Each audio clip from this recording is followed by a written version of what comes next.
Breaking news ఉన్నాం. పోలవరం జిల్లా దేవరపల్లి ఆశ్రమం బాలుర హాస్టల్లో విద్యార్థులు అస్వస్థ ఘటనపై సీఎం చంద్రబాబు అధికారులతో సమీక్ష చేశారు. 92 మంది విద్యార్థులకు వాంతులు, కడుపు నొప్పి, జ్వరం, డయేరియా లక్షణాలు కనిపించడంతో వారిని హుటాహుట్న మారేడుమిల్లి, రంపచోడవరం ఏరియా ఆసుపత్రికి తరలించినట్టు అధికారులు చెప్పారు.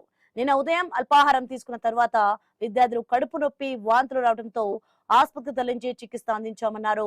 ప్రస్తుతం అందరి ఆరోగ్య పరిస్థితి కుదుటపడిందని తెలిపారు. ఇక ఆసుపత్రిలో చికిత్స పొందుతున్న విద్యార్థుల ఆరోగ్య పరిస్థితిని నిరంతరం పర్యవేక్షించాలని చంద్రబాబు స్పష్టం చేశారు. ఎప్పటికప్పుడు విద్యార్థుల ఆరోగ్య పరిస్థితిపై తనకు నివేదించాలన్నారు. ఘటనపై రేపటిలోగా పూర్తి నివేదికను తనకు అందజేయాలని కలెక్టర్ను ఆదేశించారు. ఘటనకు కారకులపై శాఖాపరమైన చర్యలతో పాటు అవసరాన్ని బట్టి క్రిమినల్ చర్యలు కూడా తీసుకోవాలని అధికారులకు సీఎం చంద్రబాబు ఆదేశాలిచ్చారు.